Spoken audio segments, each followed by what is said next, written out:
Back in the summer of 2018, I quit my job, packed my bags, and with some dedicated friends, we got to work building my dream, energy-independent, 100% solar-powered camper van. These are the lost tapes in our new series, showcasing all the details of the Root del Sol's van build. This is where the journey from Alaska to Argentina began.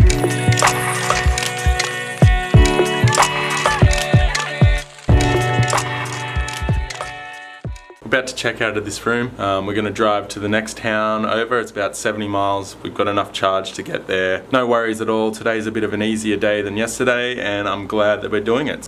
Day 7. Woohoo! Check out that bear. Gotta unplug this thing.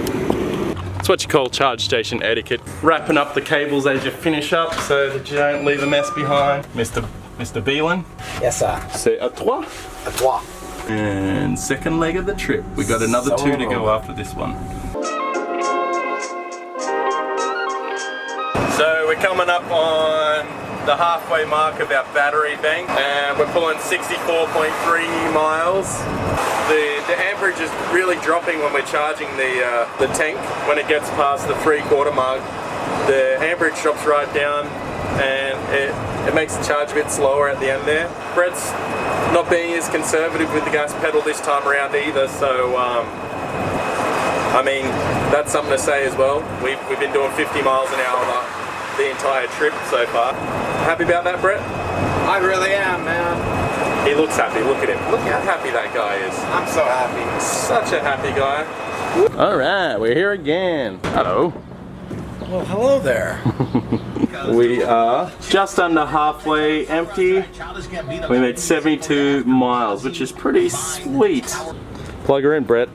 It's not looking too good right now. We're having some more problems with the charger right now. Once again, I'm stumped. Oh, it is. Look at that. You're a genius. Yeah, it's kind of weird though that it didn't do anything. Drama's sorted. We have charging. The fan flicked on. So this bar, just to explain to everyone on the film, is an amperage bar. And what happens is this jumps up and down with the amperage. And we're thinking that once it gets to a certain level, it gets too hot, or actually the voltage of the battery is so high that the amperage needs to drop so that the battery can handle the charge. So what's happening is this amp meter is dropping down a bit lower than this one here, and we're waiting for them to match up to what we consider is full. And that'll just keep going down until you're totally topped Until off. it's totally topped off. Right now as it stands, it seems pretty good. I'm happy. Were you happy, Brett? I'm happy. He's happy. Mr. Happy. So we just got a room, 2 double beds again for the night. We just had this warning light pop up. Doesn't look good. There's an engine problem and then there's a warning problem, which doesn't seem very good. Well, that's usually a high voltage error. Oh, it's still saying charging too. Yeah, that charging light is on, which means that we still have some charge. We still have some charge happening. We're gonna unplug it here for a second. So I'm gonna pull it out and we'll see what goes on. It's ready to go. But why is that yellow light on? I don't know. What does that mean? I don't know. There's not much under the hood other than the fluids. Everything's topped up. It's warmer. Got some warmth in the coolant. Doesn't look like it's too full. Maybe we should top that off at some point in time. I really don't like that yellow sign there. Wait for it to shut down again and then plug it in and see what happens. Nope. What the? So it's something wrong with our system. Yeah, I think it's not giving a signal. Oh, there we go. It's blinking now. Oh. It's charging. No, it's not charging.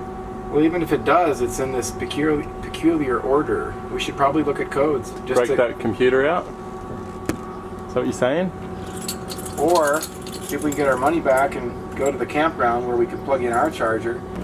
So we just plugged the car into the OMB2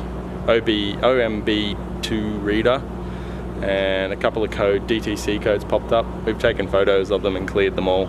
We're going to try plug it in a second here. We've been sitting here for about an hour now trying to get it working, but hopefully this is the last little bit. So we'll see. We'll see what happens. Yeah, I just plugged it in. Oh, nothing, huh? Alright, so we're at another charging station. We plugged it into 50 amp. Jimmy rigged it. Everyone's tired, wants to go to sleep. Plugging it in, see if it works. Flash, flash, flash. Bang, it works. Fuck me. Took a little while. Took longer than usual on what's going on there with that. It's working. Look at that. We've got this weird Jimmy rigged system here. I don't know if you can see it. You should have got me punching the outlet so it goes in. It's not the right plug, but the two hot leads Brett was punching. can reach to the designated areas, and we are desperate. So. We're desperate. The one thing that, if in all my years, the brain wants to jump to the worst conclusion. And instantly at this other place, it was our only alternative, but still we were jumping to see what was wrong with the vehicle because we are a little nervous. We have this vehicle that is super complicated. And there are certain parts of it that we can't access. So if something goes wrong, not only now, but when Joel's on his trip, it's gonna be hard, and we could have to possibly bring in the international guys, and that puts it out of our control. I don't like that. I wanna make sure that I can keep Joel moving and be a positive pit crew. We're spending money, so we're a little nervous. So I did jump to the conclusion that there was something wrong with the vehicle. We're looking at error codes, we find them, we're clearing them, still no charger. It was the charger. Here, it's working fine.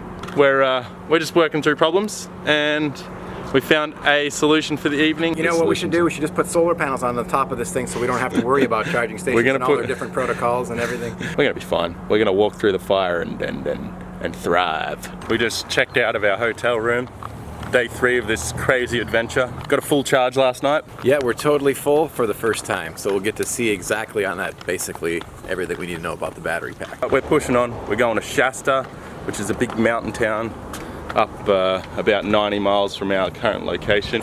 And we're gonna keep cruising, find another charge point and get on home by tonight. We're gonna be back in Ashland. So we just hauled up here on the side of the road. We're coming down a big mountain, and the van just shut down on us. But what happened was the van has a 50-mile-an-hour limiter. We were going about 55 miles an hour for, like, I'd say over 30 seconds. So maybe we needed the brakes on for that whole time or something like that. Anyway, we're trying to get the van restarted. There's a whole bunch of warning signals flashing at us. I think we're gonna have to let it sit for a second.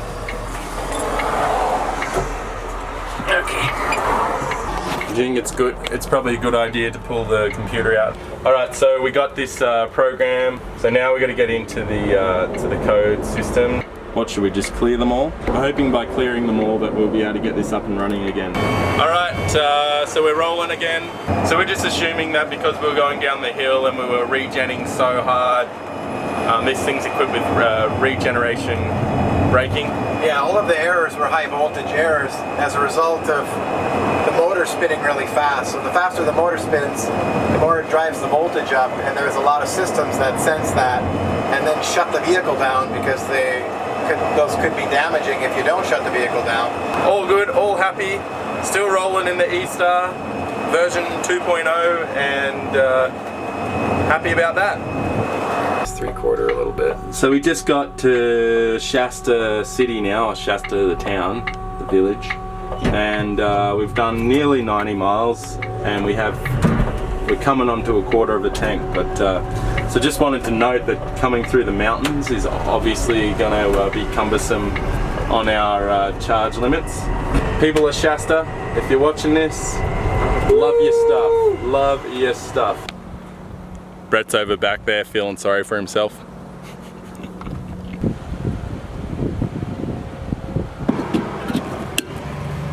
Ooh, yes. So we are charging right now. Brett made a trusty phone call to our friend at, where was he from? Charge Point. And we are charging at the first charge point of the trip. So I'm glad that that got sorted out. This is our last charge before we get to Ashland. Possibly the next charge will be through solar panels.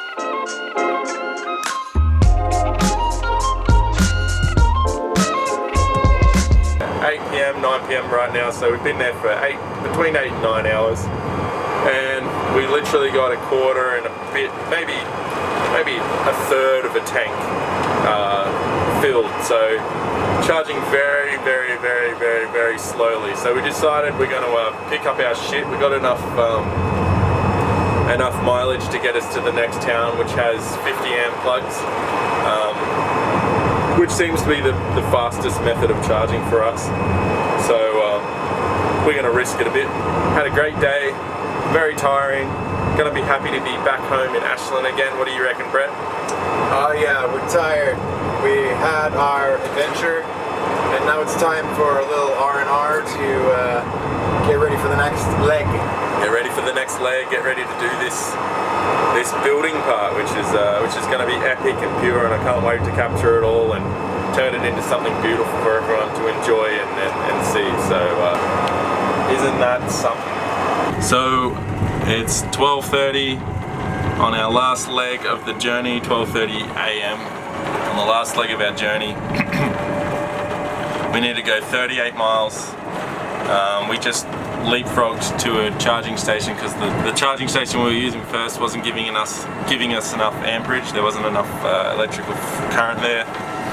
So we decided that we'd move along and charge up at one that had a better flow. We plugged in our external charger that we have here. We need to get 40 miles. We're pushing it a little bit, but we're both tired, and we're pretty confident that we're going to make it there with what charge we have in our batteries at the moment. We're heading back to Ashland, Oregon. It's going to feel good to be back in our own beds tonight, and crossing our fingers and pointing to the sky saying, "Help us here, baby Jesus, sweet baby Jesus, Lord."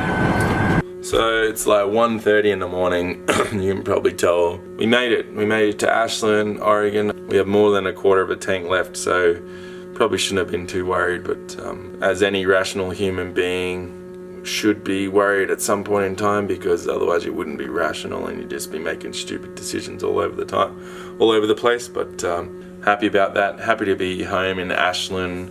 It's been a great trip.